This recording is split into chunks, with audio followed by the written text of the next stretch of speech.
Okay, good morning. Assalamualaikum. Thank you for the attendees who are attending this special webinar on SPSS. This is actually our 5th webinar for now. And I would like to also say thank you to all our DSG team who are attending this webinar now. We have Ani Munira, Dr. Zuli, and Zaki.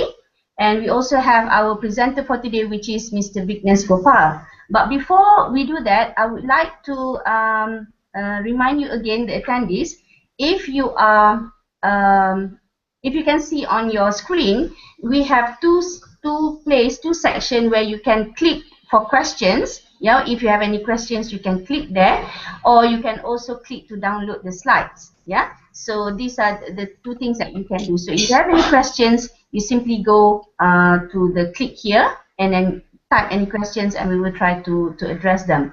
And you can also download the slides if you need them. About the presenter, let me just introduce our presenter for today.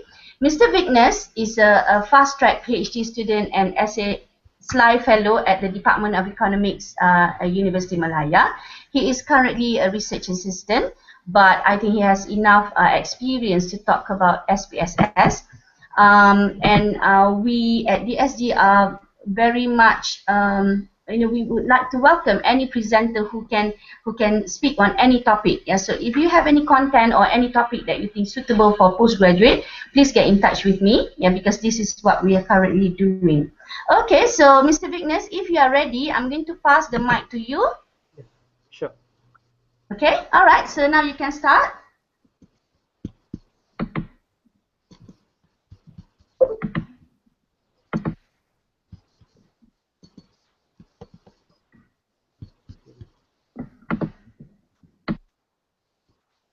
Oh, oops. I'm having a problem. Do you have? Can you see? Can you see it in a clear mode?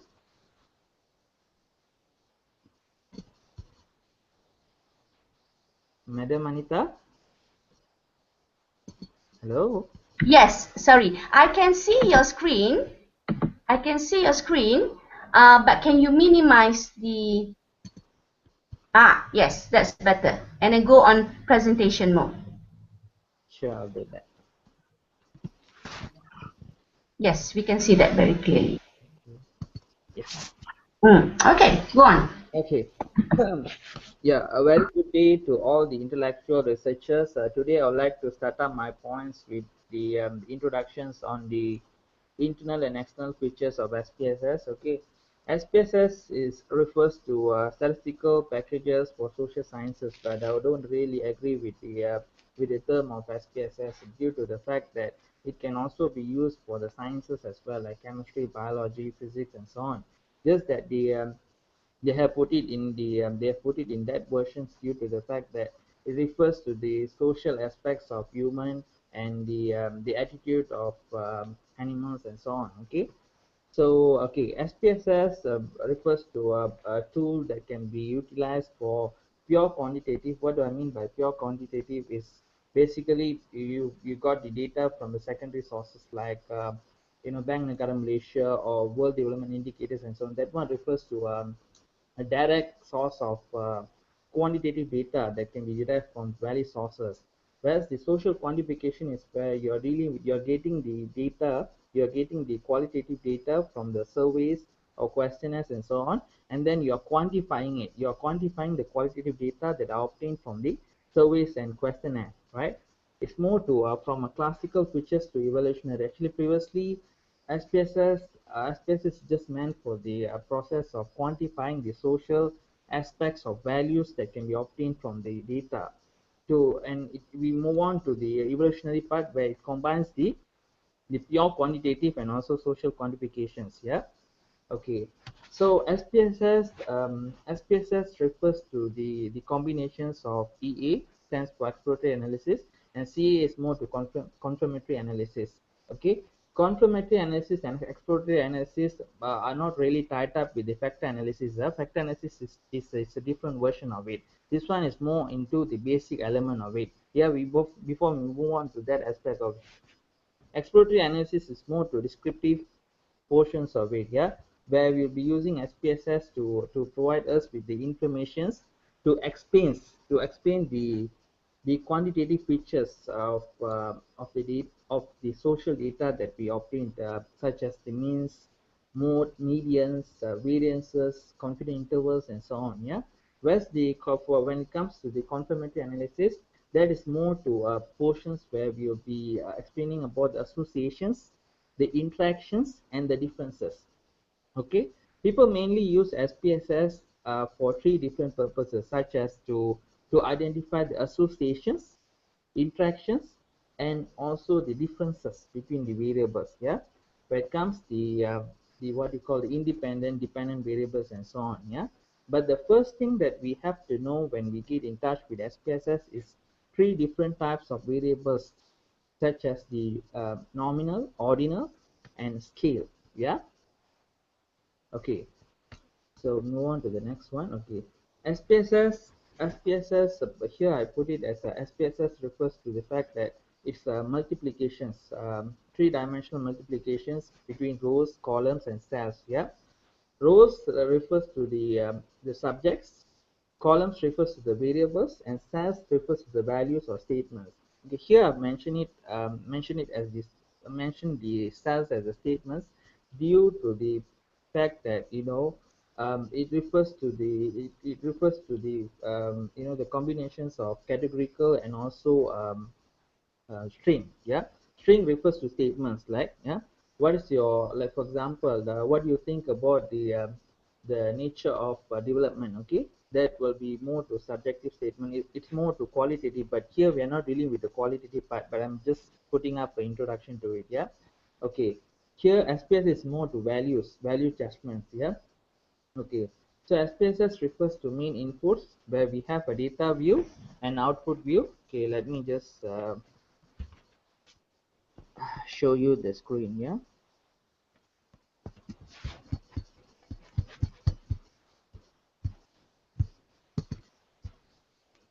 Okay, here if you refer to it, we are dealing with two portions where we are referring to a data view and variable view. In data view, we'll be able to explore the interactions between the rows, the columns, and the cells. Cells refers to the values that we have within the data. Yeah. Okay, this one must know. Yeah, must know.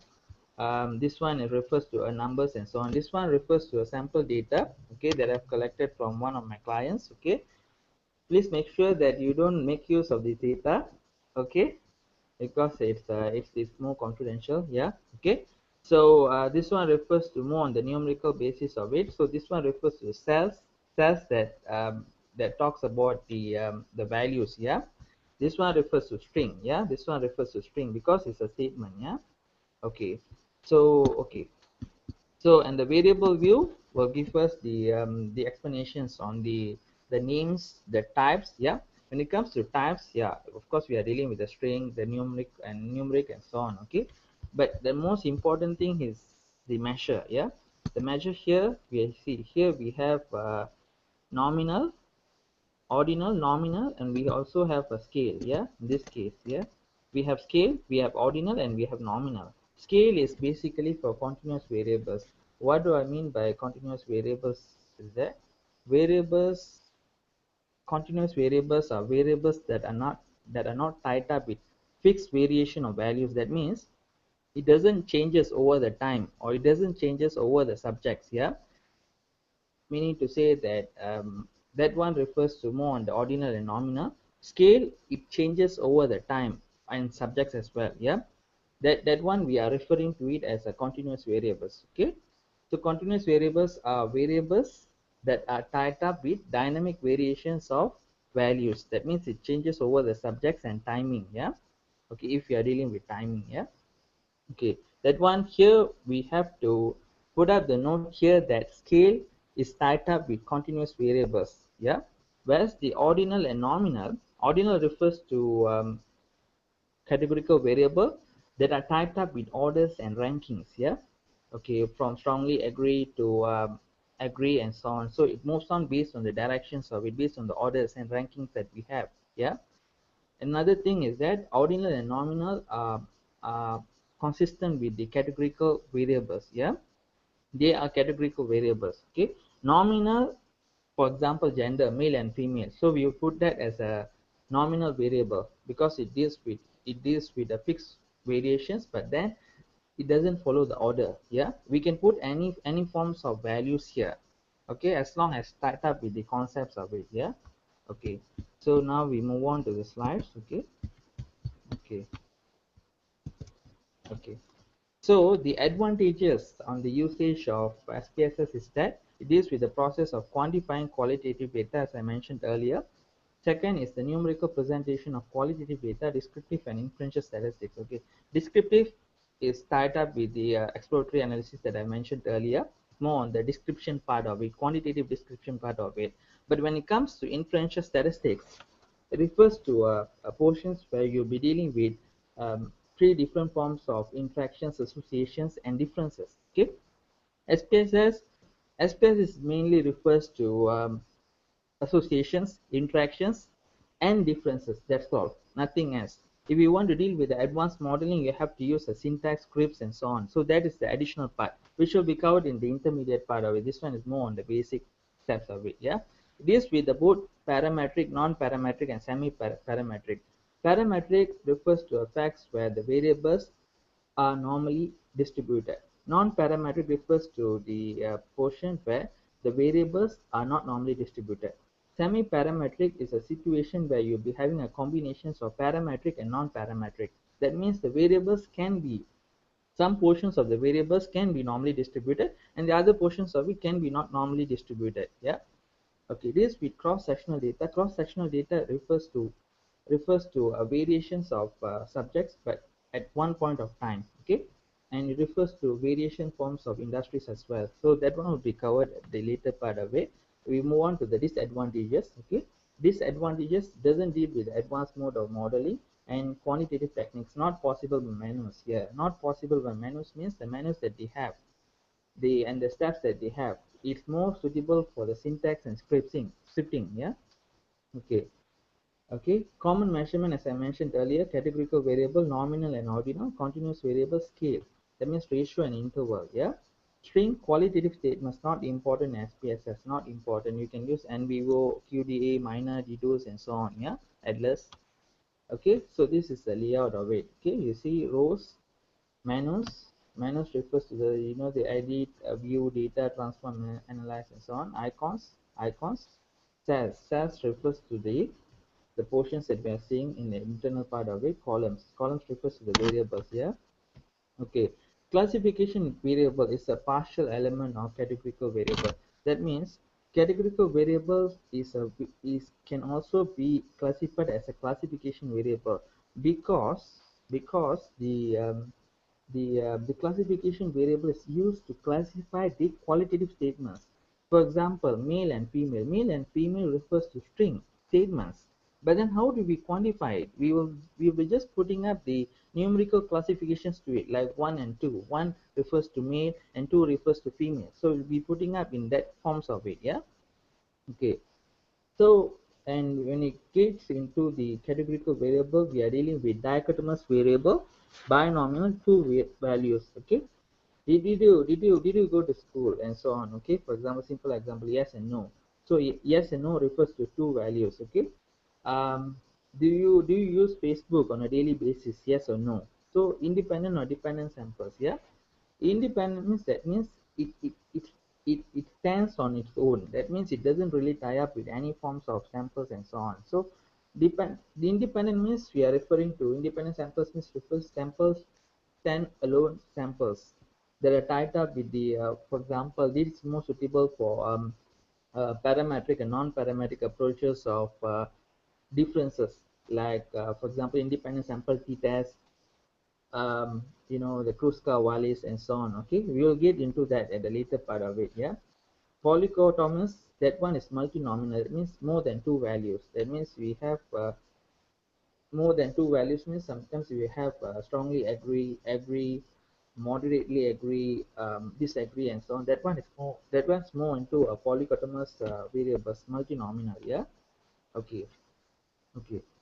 You must always remember that whenever you get your data, or whenever you get into the SPSS data file, the first thing that you need to do is that data is to deal with the data screening. Yeah.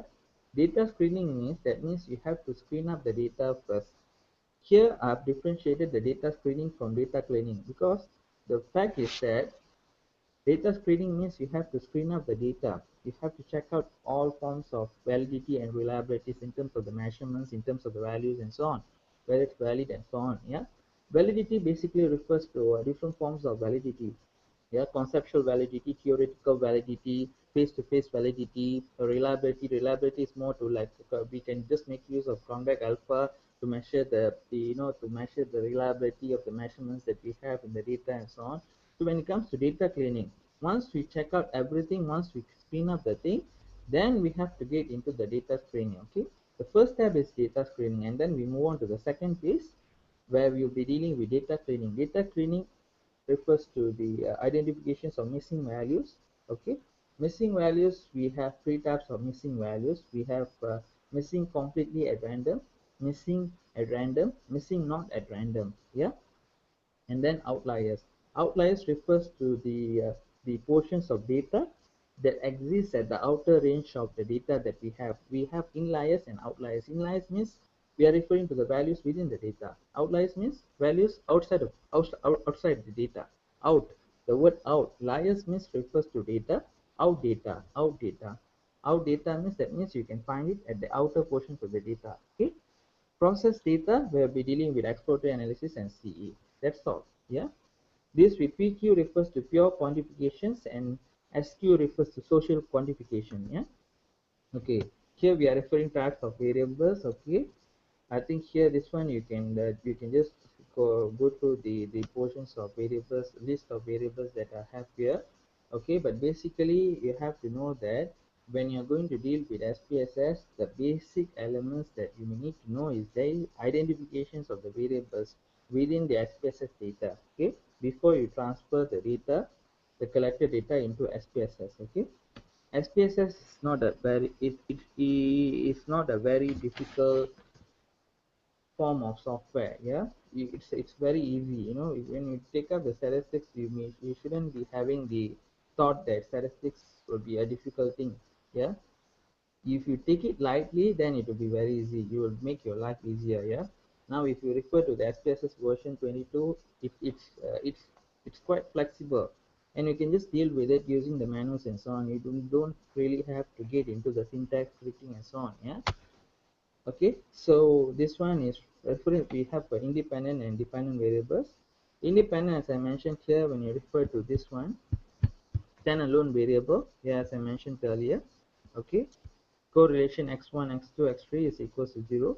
Yeah, that means independent means, that means that there will be no connections between the independent variables. Another thing that I would like to inform here is that, okay, if if you find the low or moderate or high forms of correlations between the independent variables, that means refers to x, y refers to dependent variable, and x, all the x refers to independent variables in this case. Yeah, in a common sense. Yeah.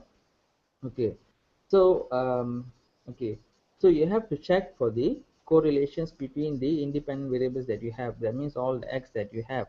Okay, if you find correlations between the independent variables, that means you shouldn't be using the term independent variable, because the term independent variable is a variable that stands on its own. You should be using exogenous variable. Here we have exogenous variable is another term that can be used to substitute the term of independent variable. Yeah, don't ever use the term independent and dependent variables when you find correlations, low or moderate or high correlations between the variables. Don't ever use that. Yeah. Okay. Control variable controls the effects of IV on DV. Control variable plays an important role here. So control variables tied up with the, remember the intervening variables that we have, mediating and moderating variables. Mediating means, for example, we are dealing with three variables A, B, and C. Okay, A A as a direct associations with C, but then A can only have a direct association with B through C through B. Okay, so B will be your mediating variable. Okay, example. Okay, in a different case. Okay, A the interactions between A and B will influence or will have a significant associations on C. Okay, so the interactions between A and B, that means A multiplied by B should be significant and should have the capacity to explain the variations within the C. Yeah, okay, that one refers to a modulating variable. That means your B will be your modulating variable, that second case of it. Yeah, okay, I'll be explaining more on this, yeah, the later part of it. Discrete variables. Okay, what are the discrete variables? Discrete variables means it should be dealing with fixed values. Okay, another thing is that it should be having the what do you call a non-negative integer. Yeah, for example, 1 2 3 4. I would say all the ordinal and nominal variables are tied up with the classifications of discrete variables. They are discrete variables because you see, for example, if we take gender into the considerations, 1 and 2, they are integers and they don't have any decimal point there. The moment you don't have any decimal point to it, you would classify that as a discrete variables, discrete or distinct values. Can you see distinct? Sometimes you put it as a discrete variable and distinct values. Yeah. Okay. A special, it has a unique classifications to it. Yeah. Okay. So one has been covered earlier. Okay. When it comes to types of quantitative data, time series data, okay, we are dealing with a enormous number of series that are tied up with the timing of it. Yeah. Okay. When you take, it refers to longer forms of series of timing that are related to a single country or industry or activity or firm or organization or stock. Okay, for example, yeah, for example, you would like to evaluate associations between the innovations and economic growth. Okay, in the case of Malaysia, yeah. Okay, so in that case, you'll be going about the process of collecting data from world development indicators on the innovation and also economic growth for from 1970 to 2030 in the case of in the case of Malaysia. Yeah, the case of Malaysia, that one refers to time series. Time series data means data that are tied up with enormous series of timing. Yeah, single country and so on. Yeah, multiple sampling periods. So that will be the key points to it. Yeah. When it comes to cross-sectional data, data follows the cross evaluations of various forms of subjects such as countries, industries, activities, firms, human beings, animals at single point of time. The one that we are dealing with, surveys, questionnaires. The moment you are dealing with surveys or questionnaires, you are getting in touch with cross-sectional data. You're not dealing with time series data, yeah, unless you want to get in touch with the timing of it. Okay, the moment you're not dealing with variations of timing, you are dealing with cross-sectional data. Panel data refers to time series data, the combinations of time series data and cross-sectional data with different characteristics. Pool data is a combinations of the overall data. For example, that one will also be tied up with the imputations of values. For example, you have a large forms of missing values, and you would like to get in touch with the imputations, multiple imputations, okay, to replace all the values with certain mean values and so on. Yeah, when you want to combine everything, I need to look, for example, when you are dealing with multiple imputations, it'll be like you might be dealing with 5 iterations.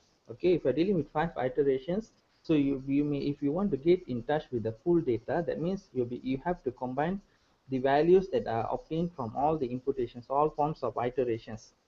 Okay, longitudinal data is a wider scope of data variation of timing. Yeah, This one, for example, this is more suitable for repeated measurements of variables, yeah, or surveys.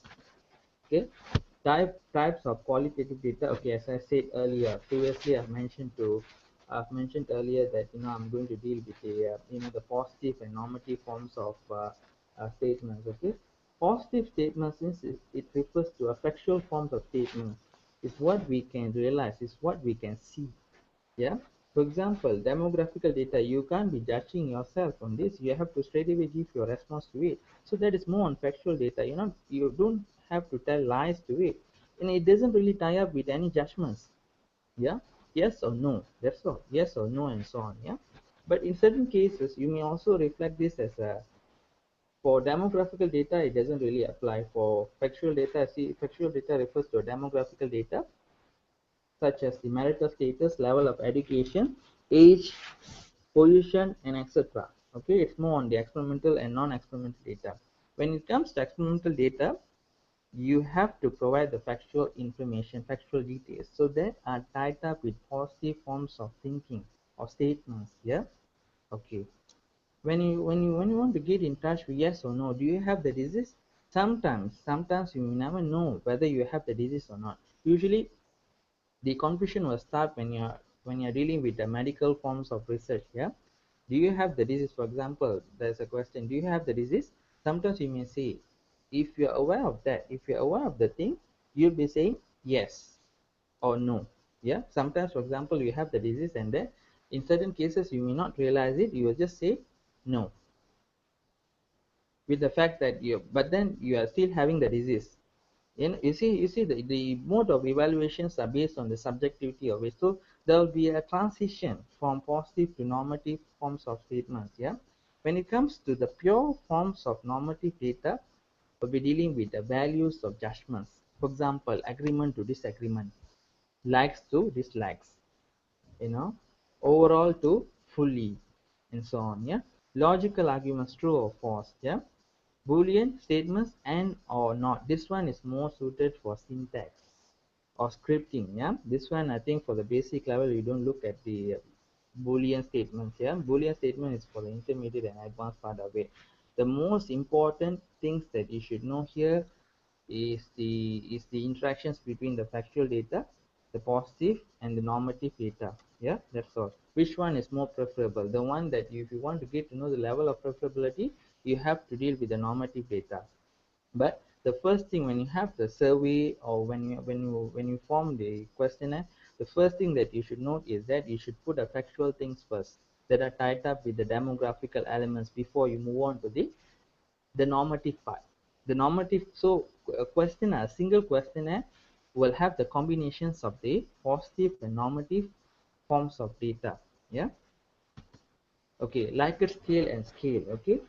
Okay, I've seen the fact that most of the staffs and students are confused with the terms of Likert scale and also scale that they observed in SPSS file. Okay, here you see, Likert scale is totally different from the scale. Scale is a measurement used only to explain the continuous variables that are tied up with the ratio and interval.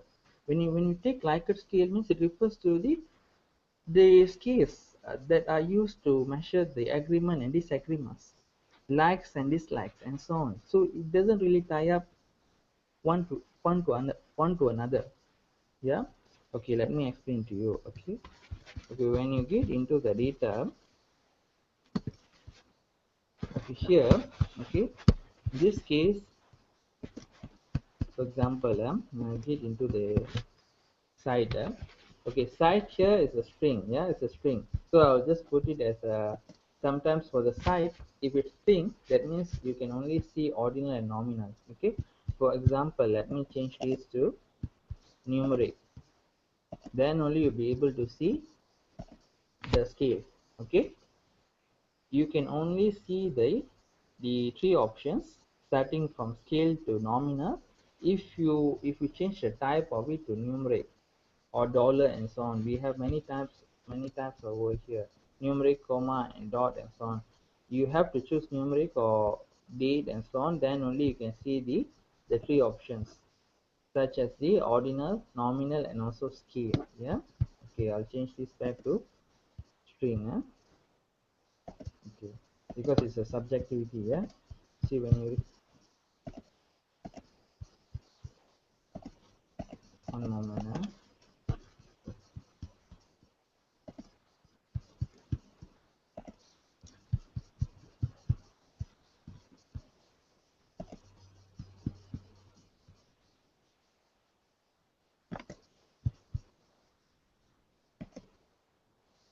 Okay, so side, this one, most of it, okay, this two, okay, we will just refer to these two columns. Side. Uh, Sorry, Vignes. Can you make it bigger? Ah, okay. Right. That's better. Okay now, madam. Yeah, go on. Yeah, that's better. That's bigger. Okay, go on. So here we will be able to see two columns. Inside after this one, you'll be referring to two main statements. College 9 and Masnoor. Yeah, Masnoor is the name of the researcher. Okay, so you'll be able to know that you are dealing with the statements. Okay, string statements. Okay, okay. So here, another thing is that, let me just put up. Okay, let's see. You put this. Okay, for example, let me let me show you another portion here. Okay. For example, this one is a nominal, right? Nominal. Okay, you have to get to the, you put it as an ordinal. Okay, and then you have to get to the data. You'll be checking the properties to see whether you have entered it correctly or not. You have to get to the data, and you have to click define variable properties. Okay, okay. Here you can choose the variables to scan. Okay, for example, you would like to scan the a1. Okay, another option that you want to see will be display. We have display variable names and display variable labels. Okay, here I've clicked on the display variable labels, but I would like to see the abbreviations of it, so I like to take here. Yeah, okay, here then it will change here. So then you have to get here. Okay, see the shape of it will be different. So when you click the ordinal, it looks like a histogram. Yeah, when you click nominal, it will be like this. It will be like a shape of it. Yeah, okay, so you have to click on this and then continue. Okay, here you see current variable is the variable that you have entered just now. Label, they have provided, they provide you with the label of it. Yeah, measurement level.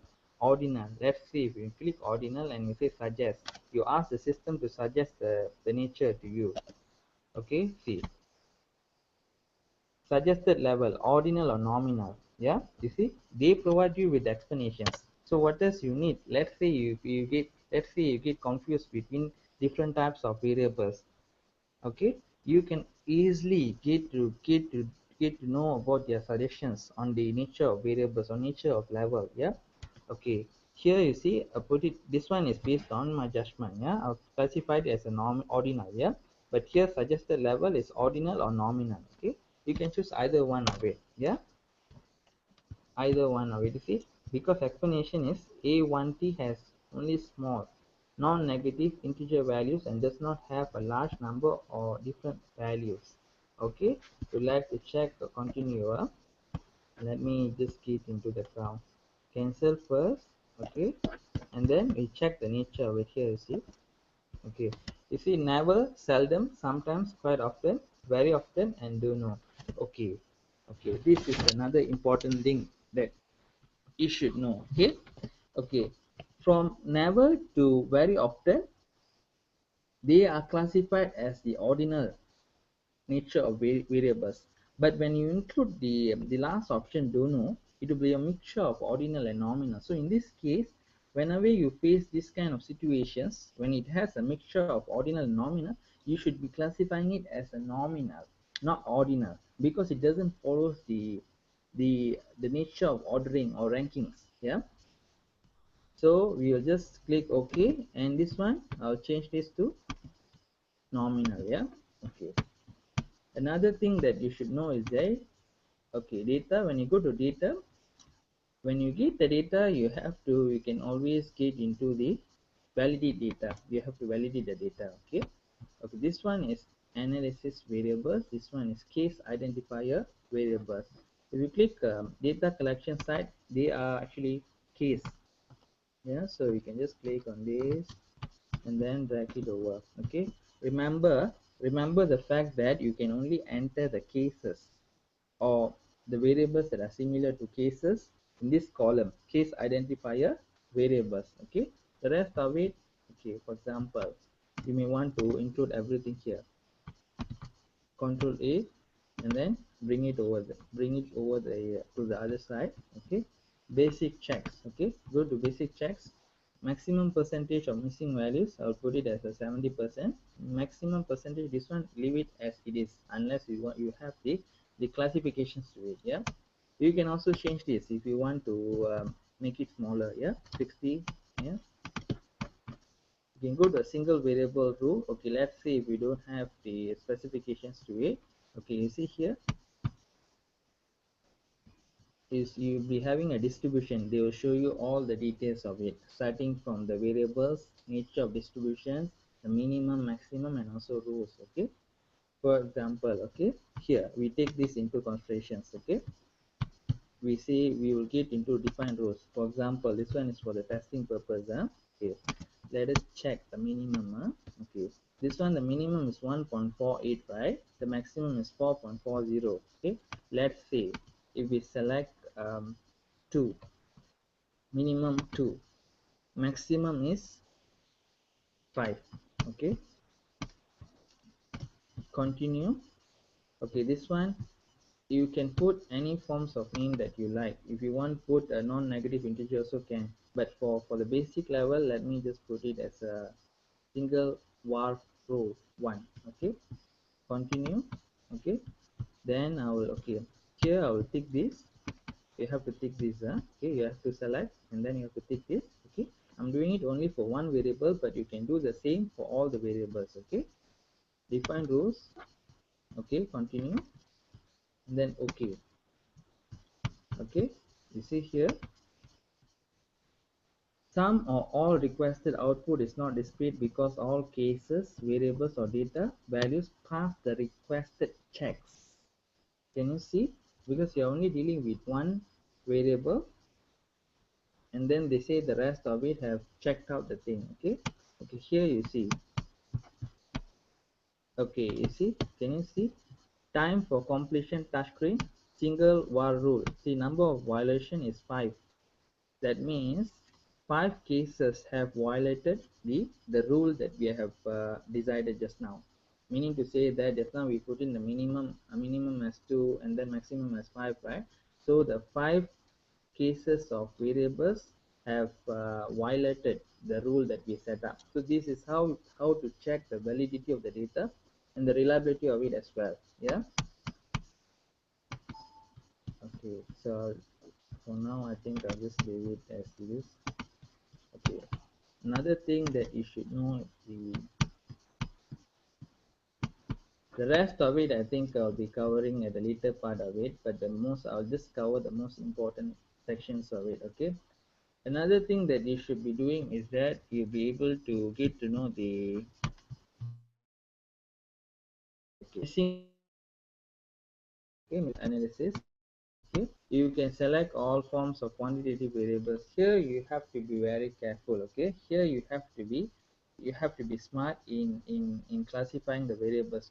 Quantitative variables, since of course categorical variables can also be classified as a quantitative variables, but then what we may have to do is that even if you have a categorical variables but then you classify them as a quantitative variables, you have to put it in the section of quantitative variables for you to be in the safer side. Yeah. Okay, yeah, like continuous variables. Okay, these are my continuous variables. Whenever you see a strong like a pencil or like a ruler, this one refers to a continuous variables. Yeah, this one when you see a sign over here, this one refers to a string. That means refers to statements. Okay, whenever you see this kind of shape, it refers to nominal, not ordinal. Ordinal means you'll be getting a histogram, the shape of histogram. Yeah. Okay, so when you go to this one, we are doing this to analyze the patterns of missing values to see whether we are having any form of missing value. Yeah, so we'll just go to missing. patterns. Yeah, we'll click on the patterns and then you go here, tabulated cases grouped by missing values. This one is omit patterns with less than 1%. Okay, this one is important, very important. Cases with missing values, sorted by missing value patterns, all cases, optional sorted by selected variables. Okay, rest all leave it to the system. Okay, continue. And then descriptive. Okay, perfect mismatch, t-test with groups formed by indicator variables. You need this. Okay, and then include probabilities. This one probabilities refers to p-values. Yeah, okay, so cross tabulations. Okay, continue. Yeah, okay, here the most important thing is that you have to choose the em stands for expectation maximizations. This one, expectations maximizations, is useful. Now you want to detect the missing values, whether you are dealing with any missing values and so on. Yeah, okay, variables. Okay, use all quantitative variables. Okay, em is distributions, maximum iterations is 25. Okay, you want to save it in a different file, you can just you can always put it, I'll just put it data underscore 5. Yeah, continue.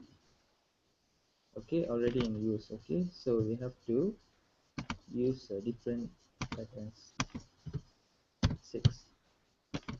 Okay, okay, okay, you see when you get to this portion, okay, you see they will provide you with the, you see, there are no, you have to check out the warnings. Whenever you get the warnings, I would advise you to check out the warnings. Okay, for you to check out the reliability of the testing of it. Yeah, okay, you see here there are no variables with 5% or more missing values. Okay, you see they will go for 5% or more missing values. They will only report it if you are dealing with 5% or more missing values. Yeah, t-test table is not produced because of this fact. Okay, there are no categorical variables here, no categorical variables. So I've chosen that I've purposely chosen that just for introduction. Yeah, I know that it refers to continuous, but I want you all to see the reflections of it. Yeah, there are no variables with 5%. Okay, this one we checked out already. Mismatch tables also depends on this. Cross tab, no, because we are not dealing with categorical variables. Okay, okay, okay, this one is missing. You see, only 3.4%, less than 5%. That's why they didn't report it. Yeah, okay, okay, you have to rest all not so important at the moment. Okay, at the later part, maybe for the intermediate, I'll guide you more on this. Okay, always remember, whenever you do this analysis, you shouldn't be getting any significant value here. Okay, leaders mcar means stands for missing completely at random. Okay, so this one you shouldn't be getting a significant value. Okay, our standard threshold value is 5%. That means 0.05. Okay, that means if the p-value, 6 stands for p-value. So if the p-value is greater than 5%, that means it's significant. So in this case, it's not significant because it's greater than 5%, right? Okay, so this should be insignificant. So if this is significant, that means we are not dealing with any form of missing completely at random. We are not having that problem. If you're having that problem, that means you have to seriously deal with multiple imputations. Okay, you have to seriously deal with different forms of methods to uh, to solve the issue. Yeah, okay, that's all. Yeah, at the moment. Okay, so we will just move on, minimize this, and we move on to the other portions of it. Analyze. Okay, the same thing applies to here. Okay, we checked out this already. Okay, we will get into multiple imputations, analyze patterns. Okay, okay, this one what we can do is that we can choose. Okay, let me choose the first four. Okay, just the first four. Yeah, okay, so I'll just select. Okay, minimum percentage I'll put it as 10. Yeah, 10%. 10% is preferable. Yeah, in certain cases it may give you the data with 70%, but we don't, you must always change it to 10% because you want the minimum portions to appear there. So you have to change this to, whenever you see 70, whenever you get 70 or 20, you have to change it to 10% because there is a minimum percentage missing for variables. Yeah, so okay, okay, you have done with this already. Okay, okay, you see, a very nice form of graphical portion of analysis. Okay, okay, this one you see, this one, the blue one, deals with the complete set of data. Okay, the green one deals with the incomplete version of data. Incomplete version of data means it's a missing values. Yeah, okay, here you see we are having 1% only, sorry, we are having 25%, only one case. Yeah, okay, here this one refers to case. One refers to case, and 25% refers to the percentage. Percentage of missing values. Yeah, missing data. Okay, 3 refers to a complete one. Yeah, 75% is a complete set of data. That means only 25 deals with the missing values. Yeah, this one is only less. Only 3% only. 3% deals with the missing values. The rest of it complete set of data. Okay, same goes to here. Always remember that this one refers to case. This bottom value refers to percentage. Yeah, okay, we move on to the noun portion. Okay, this one is the white one. You see, this one is very good. Actually, you are just dealing with two patterns of it. Okay, one is complete set of data without any missing value. Second one is you're only having one portion of it. You are only having one portion missing value. So it combines both the missing and non-missing forms of data. Okay, but the strong one goes to the non-missing data. That means complete set of data. Okay, this is very important. You may need to report this as well. Okay, if it's necessary. Okay, sometimes for paper, for publications, or for thesis, you may not need to report this, but you may want to report this because it will be interesting to get in touch with it. Yeah, so this one is a complete set of data. Okay, you see, we are dealing with nearly 100%. This one, you see, so that's how we have to differentiate it. This is a very good movement for you to identify the patterns of missing values. Okay, here, since we are dealing with the minimum forms of missing values, we don't really have to do anything. Yeah, okay, so analyze again, multiple imputations. Okay, impute missing data values. Okay, when you get to this, okay, let me do something on this data. Okay, what you need to do is that, let me take this out, delete. I'll delete this. I'll delete this.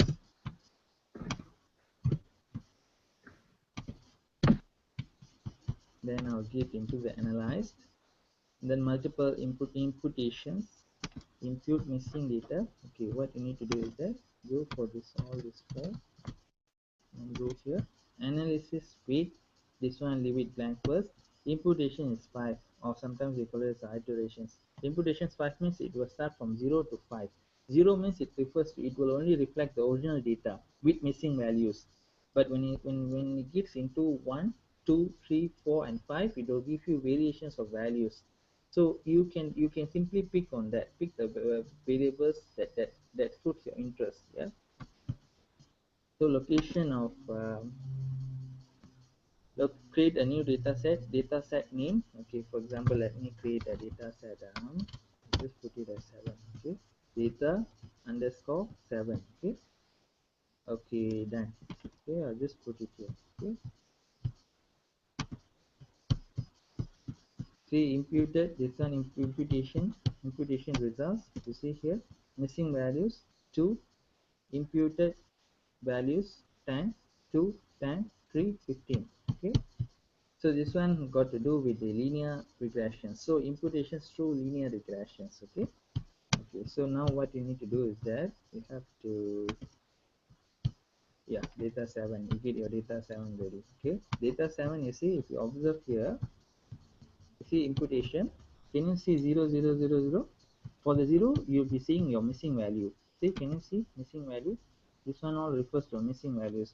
You can only see the missing values when you are dealing with 0 imputation. Okay, when you are getting in touch with the 1, 2, 3, for example, okay, when you get into the 1, you see, it will be the system will highlight it for you. So these are the substituted, imputed, or substituted values.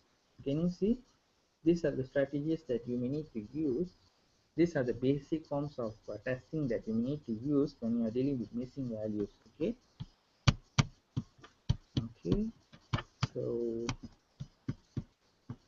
okay, now we move on to tracking of descriptive statistics, where this one deals with the frequencies, deals with the okay, frequencies refers to a fact where we'll be using it to analyze the quantitative patterns of responses, and it refers to only refers to categorical variables and not continuous variables. For continuous, you may need to use descriptive statistics.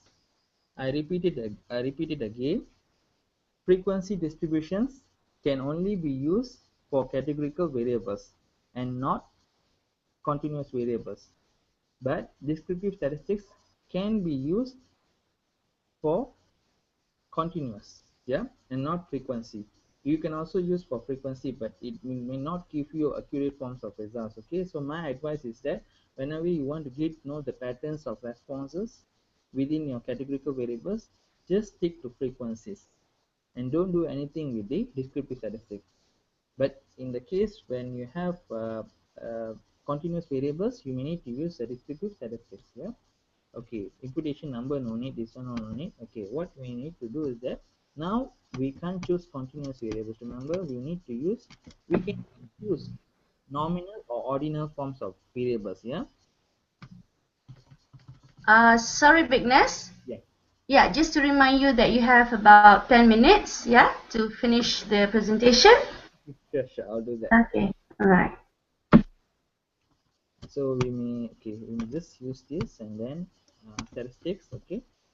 For categorical variables, you shouldn't be using any percentile values here, because you are just start up with fixed values. Okay, unless if it's continuous, you can choose this option percentile. Yeah.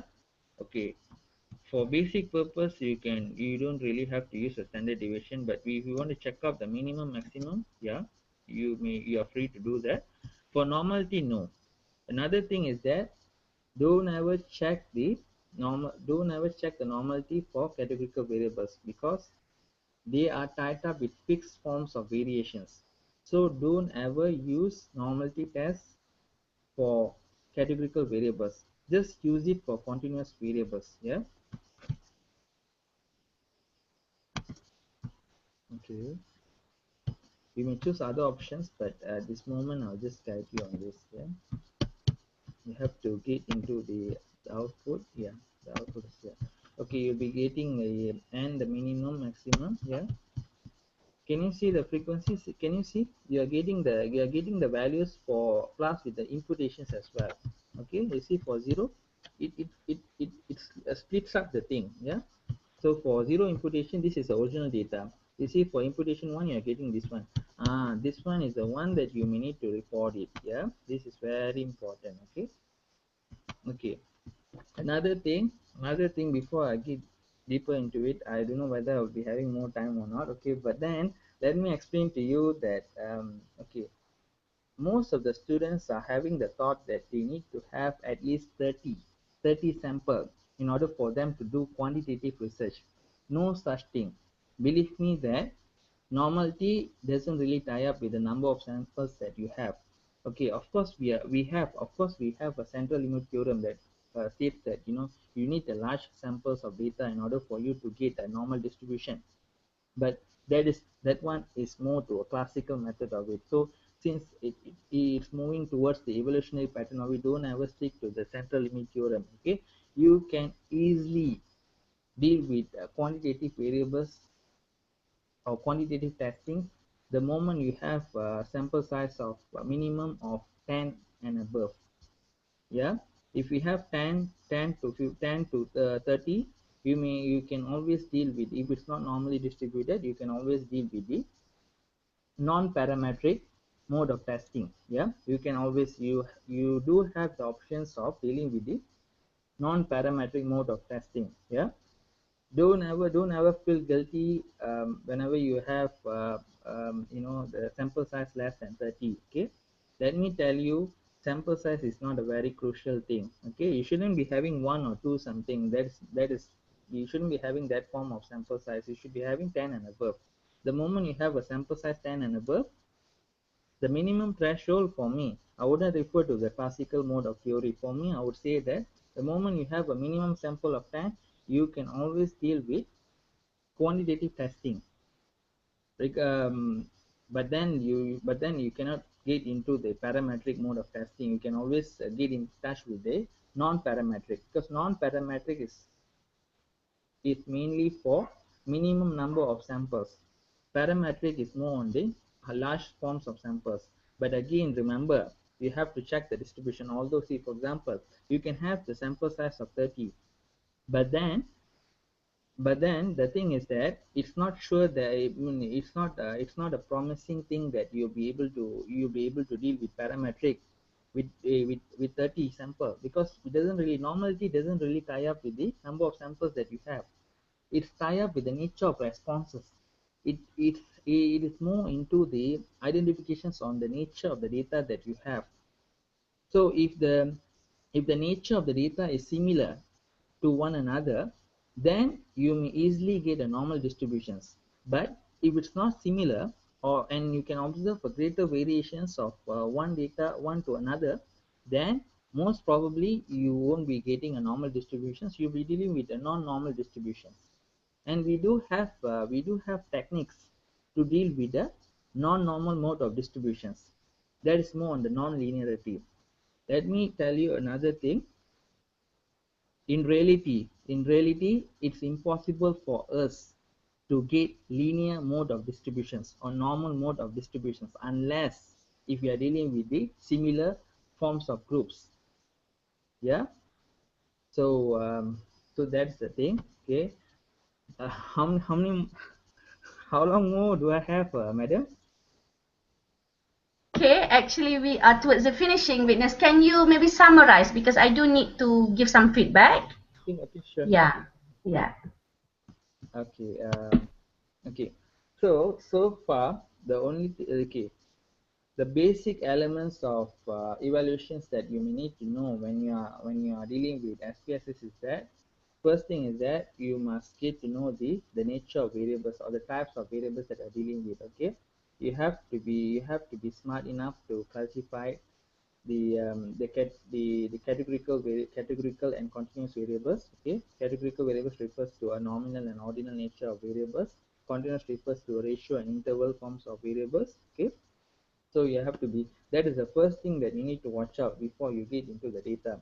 So when you get into the data, the first thing that you need to do is that you have to do a data screening. Follow up with the flow of it. Yeah, don't skip the flow. So if you skip the flow, then I may not be able to guarantee that your results will be perfect or accurate. Yeah, you have to follow the flow. First you have to do a data screening, check out for validity and reliability, and then move on to a data cleaning. For data cleaning, you have to check out the missing values and outliers. Yeah, third one, then only you can move on. After once you're done with the data cleaning, then only you can move on to the process mode of data. Yeah, before that you can't skip the flow of it. Yeah, and you have to know then we didn't, this one is only a basic forms of testing of it. So if you need more information, so you can always contact me through my email or Facebook. Yeah, I'll be able to guide you on this. So that's all, madam. Okay, all right. Okay, Vignes, hang on, yeah.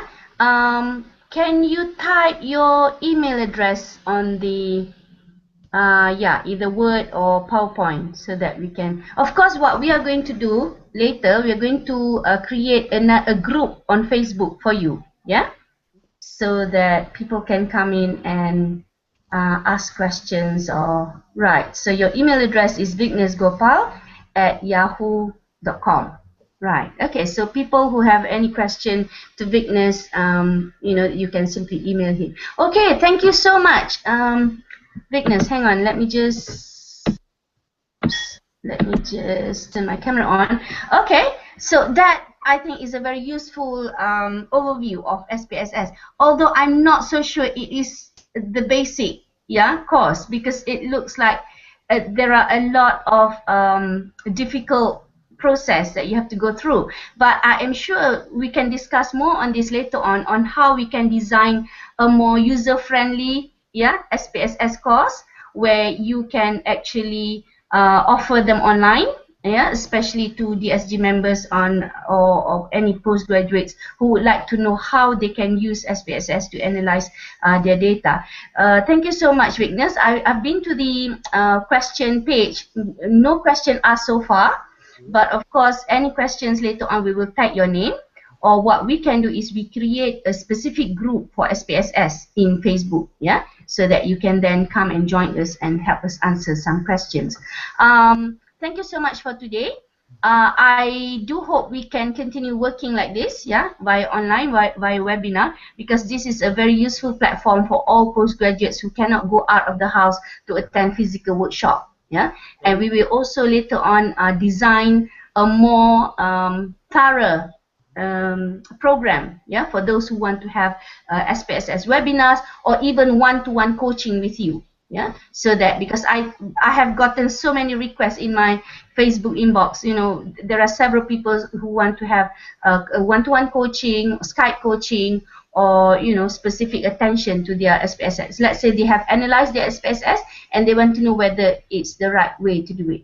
Okay, so I think we should leave it now. We should stop broadcasting. Thank you so much, and I do hope we will continue doing this. Okay, all right. Okay, Vignes? Yeah, okay. Right, okay, so we will chat later, Okay, thank you everyone for attending. I will make available the recording later in our Facebook group. Okay, bye-bye.